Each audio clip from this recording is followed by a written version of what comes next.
Assalamualaikum. Today's topic is components of operating system. Components जिनसे मिलके operating system बनता है और जो फंक्शंस परफॉर्म करता है। ठीक है, जो कंपोनेंट्स हैं ऑपरेटिंग सिस्टम के वो डिफरेंट फंक्शंस परफॉर्म करते हैं। तो जो है ऑपरेटिंग सिस्टम के पार्ट्स हैं और हर पार्ट का डिफरेंट फंक्शन है। तो ये हमने पढ़ने हैं। File management, process management, input output device management, networking management, secondary storage management, security management. ठीक है, ये सारे इसके कंपोनेंट्स हैं। Next, first of all the file management. File management क्या है? सबसे पहले तो file is a set of related information which is defined by it's creators. तो फाइल आपकी सेकेंडरी स्टोरेज पे स्टोर हुई होती है परमानेंटली, और ये कौन सी होती हैं? सोर्स फाइल भी हो सकती हैं, ऑब्जेक्ट फाइल्स भी और डाटा फाइल्स भी, जिसमें कोई भी किसी किस्म का भी डाटा हो सकता है, किसी भी टाइप का। तो फाइल मैनेजमेंट सिस्टम का काम क्या है? फाइल मैनेजमेंट सिस्टम मैनेज करता है फाइल्स में जितने हम ऑपरेशन परफॉर्म करते हैं उनको मैनेज करता है। ठीक है, उन ऑपरेशंस को परफॉर्म करने में हेल्प करता है। आपने फ़ाइल क्रिएट की है या डायरेक्टरी क्रिएट की है तो that is because the file management. ये जो फाइल मैनेजमेंट कंपोनेंट है ऑपरेटिंग सिस्टम का ये करेगा। फिर उसमें फ़ाइल्स की जो मैनिपुलेशन है, फाइल्स की मैपिंग है on secondary storage, backup files, everything that is performed by file management. Then process management. Process management क्या है? प्रोसेस, सबसे पहले तो process, work done by a processor is called process. जो भी प्रोसेसर काम कर रहा है एक प्रोसेसेस को ही परफॉर्म करता है, एग्जीक्यूट करता है एक प्रोसेसर।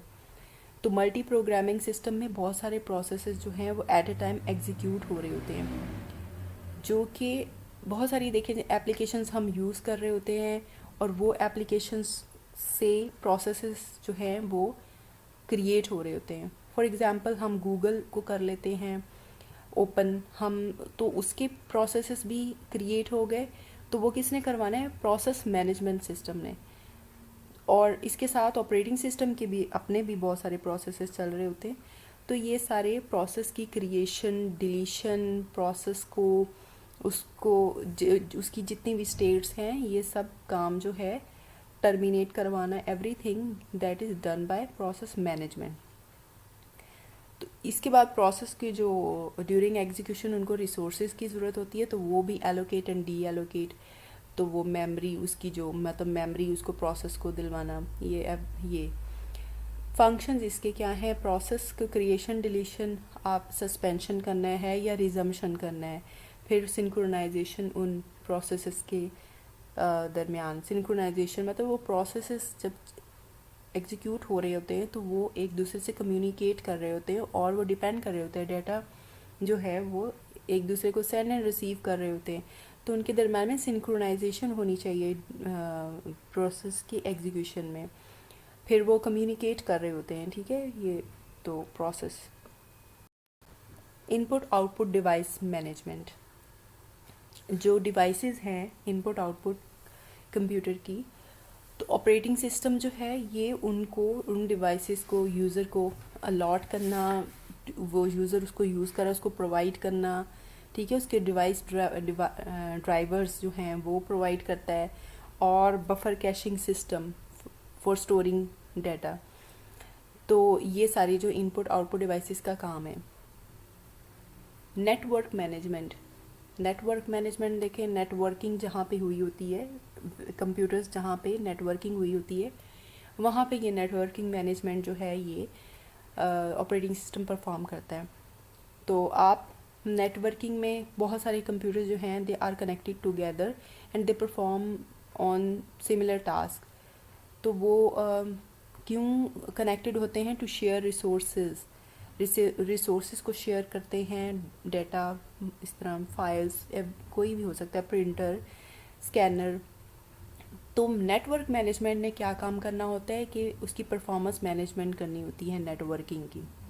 उसका फॉल्ट एनालिसिस, कोई प्रॉब्लम आ गया तो उसको रिमूव करना, प्रोविजनिंग ऑफ नेटवर्क, ठीक है, और क्वालिटी उसकी जो नेटवर्क की सर्विस क्वालिटी उसको मेंटेन रखना। जो यूज़र्स हैं वो रिक्वेस्ट करते हैं services from the network, and network management जो है वो उसकी सर्विसेज प्रोवाइड करता है विद क्वालिटी। प्रोसेसर जो हैं वो आपस में एक दूसरे से जब इंटरेक्ट कर रहे होते हैं तो उनकी एक नेटवर्क लाइन के थ्रू, कम्युनिकेशन मीडियम के थ्रू वो एक दूसरे से कम्युनिकेट करते हैं। तो उनके दरमियान में रूटिंग करवाना, उनमें कनेक्शन इस्टेब्लिश करवाना between the machines safe with safety, और रिलायबल भी जो हो कनेक्शन, रिलायबिलिटी भी प्रोवाइड करता है नेट मैनेजमेंट। अब जो कंप्यूटर हैं देखें, जब वो नेटवर्किंग में उनकी अपनी मेमोरी होती है, अपने रिसोर्सेज भी होते हैं, and they share their resources of one other, आपस में कम्युनिकेट भी कर रहे होते हैं। और कनेक्शन, जब कम्युनिकेशन होती है तो उनके दरमियान में कनेक्शन जो है वो क्रिएट होता है। तो ये नेटवर्क मैनेजमेंट का काम है, कनेक्शन डेवलप करवाना और कम्युनिकेशन करवाना और सिक्योरिटी भी मेंटेन रखना। इसके फंक्शंस क्या हैं नेटवर्क मैनेजमेंट के, जैसे डिफरेंट साइज़ के जैसे कंप्यूटर्स वगैरह यूज़ हो रहे हैं इन द डिस्ट्रीब्यूटेड सिस्टम, तो वो उनको उनके आपस में जो कम्युनिकेशन करवाना उनकी, और डिस्ट्रीब्यूटेड सिस्टम ऑफ़र करता है कि यूज़र जो है डिफरेंट रिसोर्सेज को एक्सेस कर सके। एक कंप्यूटर जो है वो दूसरे कंप्यूटर के रिसोर्सेज को एक्सेस कर सके। अब रिसोर्सेज क्या होते हैं? कंप्यूटर की जो डेटा, उसकी प्रिंटर वगैरह, आई हैव टोल्ड बिफोर ये हेल्प करता है। और ये जो नेटवर्किंग मैनेजमेंट है, ये कंपोनेंट ऑफ ऑपरेटिंग सिस्टम, ये उसको स्पीड अप कनेक्शन में भी और डाटा अवेलेबिलिटी और रिलायबिलिटी में भी हेल्प करता है। Now the memory management. अच्छा, जो आपकी मेन मेमोरी है that is a small portion. अब उसमें आप एक लार्ज अमाउंट में डाटा स्टोर नहीं कर सकते, but that is a large array of storage और बाइट्स, और उसके एड्रेस भी होता है मेमोरी का। तो इसमें जो हम रिकॉर्ड्स को स्टोर करते हैं, अब प्रोग्राम जब हमने एग्जीक्यूट करना होता है तो सबसे पहले उसको लेके आया जाता है, लोड करवाया जाता है मेन मेमोरी में। मेन मेमोरी में लोड करवा के फिर ही सीपीयू उसको एग्जीक्यूट करता है, प्रोग्राम को चलाता है, रन करता है। सीपीयू क्योंकि उस मेन मेमोरी से डायरेक्टली एक्सेस कर सकता है डाटा, और ये फास्ट स्टोरेज डिवाइस भी है, तेज़ी से डाटा एक्सेस कर लेता है। तो इसके हम इसके जो वर्क ऑफ मेमोरी मैनेजमेंट है, 3 उसके पार्ट्स हैं। हार्डवेयर मेमोरी मैनेजमेंट भी, ऑपरेटिंग सिस्टम मेमोरी मैनेजमेंट भी, और एप्लीकेशन मेमोरी। अच्छा, फंक्शंस क्या हैं मेन मेमोरी की मैनेजमेंट के? सबसे पहले तो ये it keeps track of the primary memory, कहाँ कहाँ प्राइमरी मेमोरी फ्री है, कौन सी यूटिलाइज हो चुकी है। जब प्रोसेसेस को एग्जीक्यूट करना होता है तो सबसे पहले उनको लोड करवाया जाता है इन द मेन मेमोरी, और तभी उसकी एग्जीक्यूशन होती है। तो मेन मेमोरी ही उसको एलोकेट करता है प्रोसेसेस को मेमोरी, और उसकी ये मैनेजमेंट सिस्टम। और फिर यही बाद में जब प्रोसेस की एग्जीक्यूशन ख़त्म हो जाती है तो ये जो मैनेजमेंट सिस्टम है ये उसको डीएलोकेट कर देता है वहाँ से data from the main memory. और इसको ये भी पता होता है कि कौन से पार्ट ऑफ मेमोरी में कौन सा डेटा पड़ा है, किस टाइप का है, कब क्रिएट हुआ था, तो और किसका है। तो ये एवरीथिंग जो है ये इसको करता है, स्टोर करता है। मल्टी प्रोग्रामिंग जो सिस्टम है उसमें ऑपरेटिंग सिस्टम डिसाइड करता है कि कौन से प्रोसेस जो हैं उनको मेन मेमोरी जो है वो कितनी प्रोवाइड करनी है, और उसकी स्केजुलिंग भी करता है, एलोकेट करता है मेमोरी। और जब प्रोसेस रिक्वेस्ट करता है मेमोरी के लिए तो उसको एलोकेट करता है और डी एलोकेट करता है, और उसके बाद स्वैपिंग भी करता है। मतलब अगर मेमोरी नहीं है, इतनी स्पेस नहीं है, तो स्पेस बनाने के लिए data will be transferred to the secondary storage device, जैसे हार्ड डिस्क है, और फिर वहाँ से डाटा को लोड कर लिया जाता है किसमें, मेन मेमोरी में। तो ये फिर इस तरह से इंटरचेंज कर लिया जाता है, तो इस स्पेस बनाने के लिए। नेक्स्ट है user interface. User interface is also very important thing. अगर आपका कोई सॉफ्टवेयर है या कोई ऑपरेटिंग सिस्टम है तो उसका यूज़र इंटरफेस ही बहुत डिफ़िकल्ट है, तो that is I think so useless. User interface क्या चीज़ है? दैट इज़ इन्वायरमेंट जिसके थ्रू यूज़र इंटरेक्ट करता है कंप्यूटर से, ठीक है। अब इंटरेक्ट करता है, अब सर्विसेज की रिक्वेस्ट करता है। अब यूज़र जो भी सर्विस उसको चाहिए रिक्वेस्ट करेगा इसके थ्रू और उसको सर्विसेज प्रोवाइड करेगा ऑपरेटिंग सिस्टम। तो ये जो यूज़र इंटरफेस है that should be very user friendly, easy to understand, ताकि यूज़र उसको ईजीली समझ सके और उसको यूज़ भी कर सके।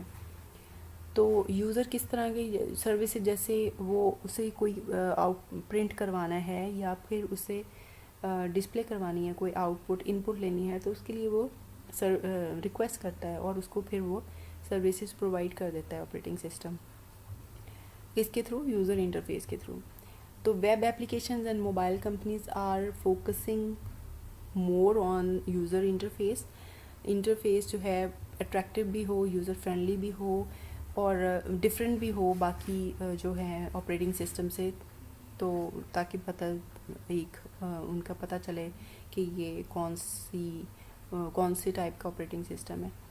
तो ये जो है ग्राफिकल यूज़र इंटरफेस आजकल जो यूज़र है, इससे पहले ओल्ड सिस्टम्स में क्या होता था, command line interface, that was very difficult, जिसमें कमांड्स जो हैं वो यूज़ की जाती थी for the services of computer.